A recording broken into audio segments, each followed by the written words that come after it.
ایستادہ اسی نام سے ہے، خیمہ افلاک کا ایستادہ اسی نام سے ہے، نبض ہستی تپش آمادہ اسی نام سے ہے، قوت عشق سے ہر پست کو بالا کر دے، قوت عشق سے ہر پست کو بالا کر دے، دہر میں اسم محمد سے اجالا کر دے۔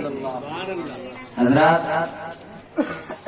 معروضات پیش کرنے سے قبل عقیدت و محبت کے ساتھ آقائی نامدار، مدنی تاجدار، شفیع روز شمار، ڈوبتی نیا کا کھیونہار، گلشن ہستی کے اولین و بہترین فصل بہار، ہم غریبوں کے لب کی تڑپتی پکار جناب احمد مجتبی محمد عربی روح فدا صلی اللہ علیہ وسلم کی مقدس، معظم اور متبرک بارگاہ میں درود پاک پڑھ لیں۔ اللہم صلی علی سیدنا مولانا محمد معدن الجود والکرم، منبع العلم والحکم وآلہ وصحابہ بارک وسلم، صلی علیہ صلاۃ و سلام علیک یا رسول اللہ صلی اللہ تعالی علیہ وسلم۔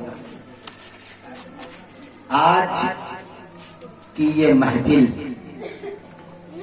جس میں ہم اور آپ نے شرکت کی ہوئی ہے، ان کو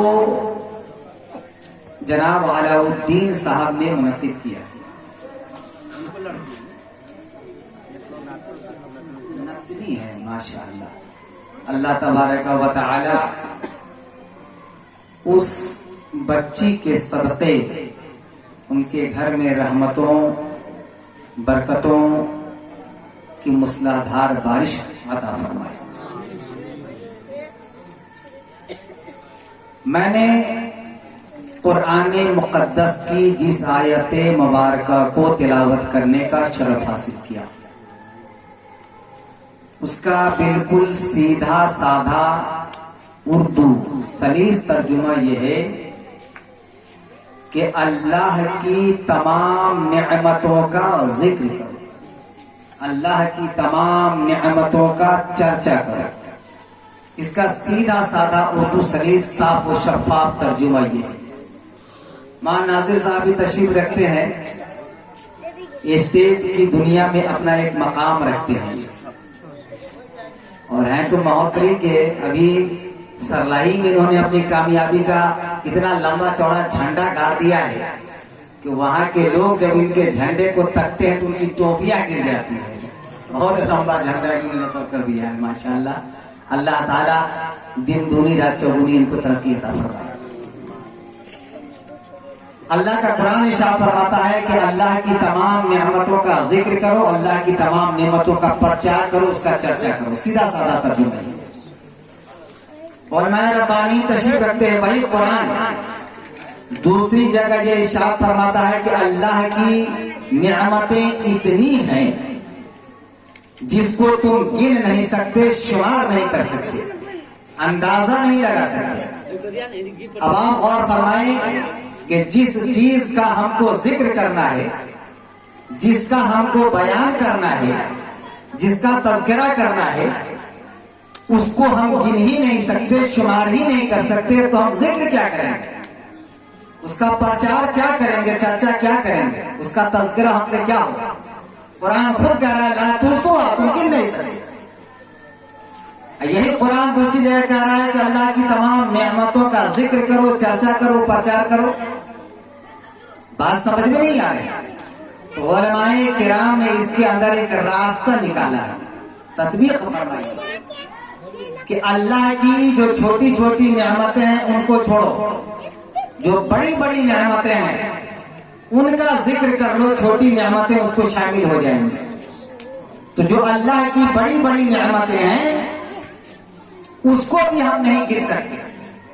تو علماء کرام نے بہت ہی آسان، بہت ہی سہل، بہت ہی شاندار، بہت ہی صاف و شفاف ایک راستہ ہم کو دیا کہ اللہ کی ان نعمتوں کو تم چھوڑو، اللہ کی تمام نعمتوں میں جو سب سے بڑی نعمت ہے، سب سے خوبصورت نعمت ہے، سب سے لاجواب نعمت ہے، سب سے بے مثل و بے مثال نعمت ہے، اس کا ذکر کر لو، اس کا پرچار کر لو، اس کا چرچا کر لو، اللہ کی تمام نعمتیں اس کو شامل ہو جائیں گی۔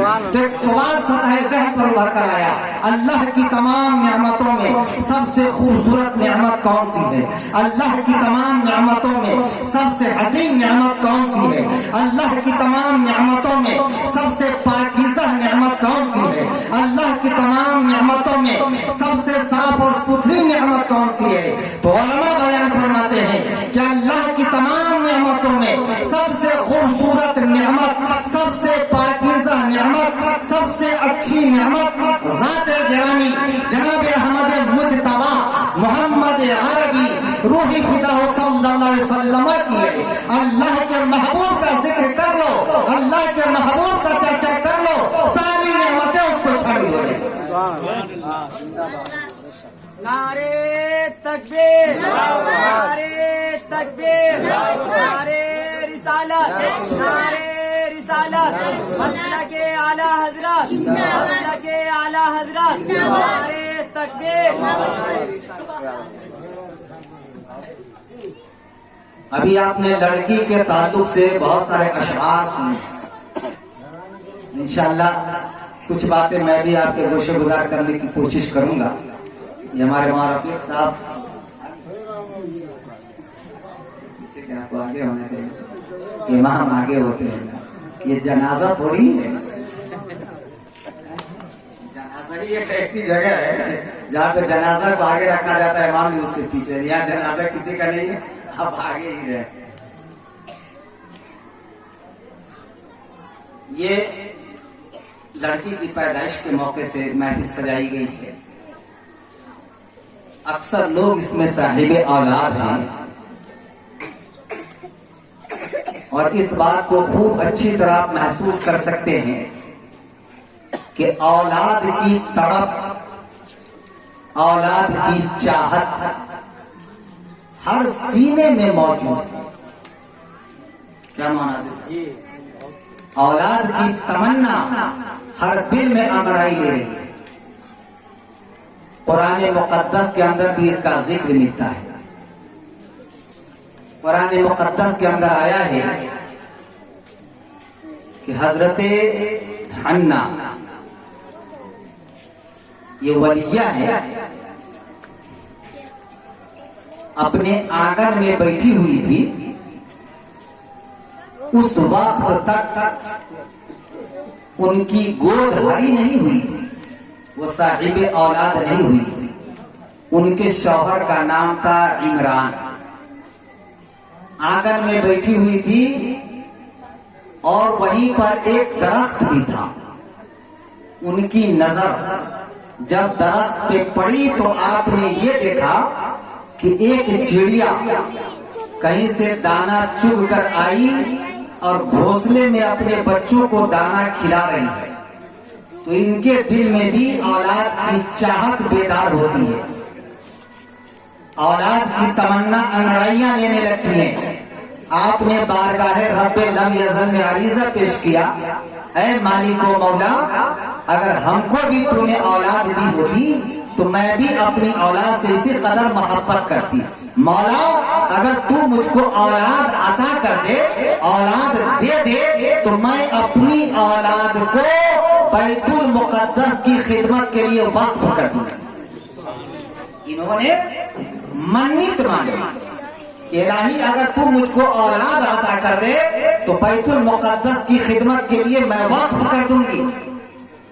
رب کائنات نے ان کی دعاؤں کو قبول کر لیا، آپ حاملہ ہوئی اور جب ولادت کا وقت قریب آیا تو آپ کے بطن مبارک سے لڑکا نہیں لڑکی کا تولد۔ اب معاملہ یہ پھنسا کہ اگر لڑکا ہوتا تو بیت المقدس کی خدمت کے لیے وقف کر دیتی، لیکن چونکہ لڑکی کا معاملہ ہے، اب لڑکی کو یوں تو چھوڑا نہیں جا سکتا، مگر